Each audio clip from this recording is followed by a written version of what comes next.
the things that stand out in my childhood were, for instance, there was the bonfires. In my family, the bonfire night was quite a thing. And there was it was discovered that those lovely old records, the 78s, they burn wonderfully. And I'm sorry to say, all too often our precious records landed up on the bonfire to do it. In particular, there's one of them whose significance at that age I did not understand. The words were, masculine women, feminine men. Which is the rooster?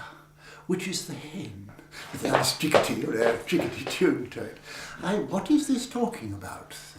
But onto the bonfire it went. So alas, perhaps who knows, in the Portobello Road, if I've worked hard, I might find a copy surviving.